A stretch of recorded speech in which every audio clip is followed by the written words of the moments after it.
The story of Maria Callas. Maria Callas, the iconic soprano of the 20th century, is remembered not only for her exceptional talent, but also for the dramatic highs and lows of her life. Born in New York in 1923, Maria's early years were anything but ordinary. Even before her birth, her life was shadowed by tragedy and the weight of expectations. Her parents had lost a son to meningitis, and her grieving mother turned to a fortune teller, who promised that her next child would bring her lost son back. When Maria was born, her mother rejected her upon learning she was a girl, refusing to hold her and sending her away. From the very beginning, Maria was denied the love and acceptance every child deserves. Despite this difficult start, Maria's immense talent began to shine through. At the age of 14, she auditioned for the lyric theater at the Athens Conservatoire, lying about her age to meet the minimum requirement of 16. There, she encountered Elvira de Hidalgo, a celebrated Spanish opera singer who would become her mentor and a maternal figure. De Hidalgo taught Maria the intricate bel canto technique, transforming her into a vocal prodigy. This technique, combined with Maria's emotional depth, made her the last great bel canto opera singer. Their connection was nothing short of karmic, as Maria often described. Maria's rise to fame was intertwined with the hardships of World War II. At just 20, she found herself in Nazi-occupied Athens, where she studied at the National Opera of Greece on a scholarship. Under the occupiers' orders, the opera was forced to perform twice weekly, once for German soldiers and once for Italian soldiers. Maria had no choice but to sing for the occupiers, as it was her only means of survival. Rumors later surfaced about inappropriate relationships with Italian officers, but historical accounts suggest otherwise. Her voice was her only tool for endurance. Maria once reflected on this time, saying, "I belong to the people, not to politics."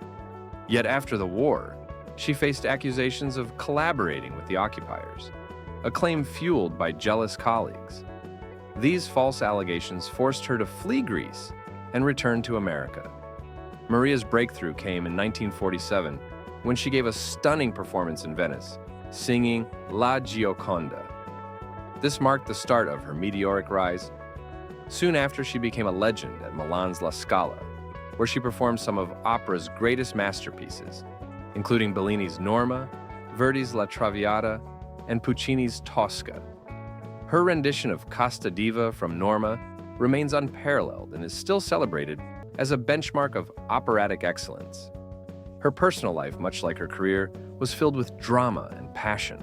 She first married Giovanni Battista Meneghini, an Italian businessman who became her mentor and manager, supporting her meteoric rise. However, her life took a turn when she met Aristotle Onassis, the Greek shipping magnate who would become the great love of her life.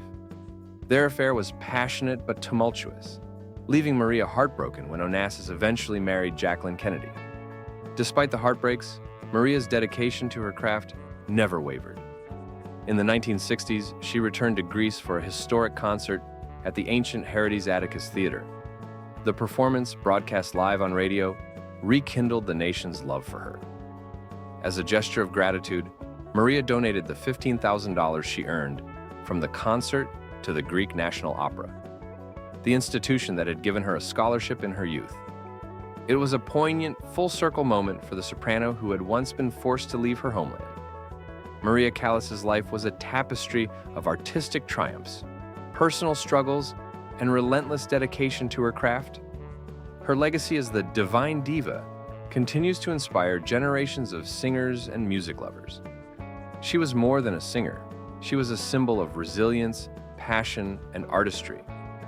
Maria once said, "I belong to the people." And through her unmatched performances and unforgettable life story, she continues to belong to the world.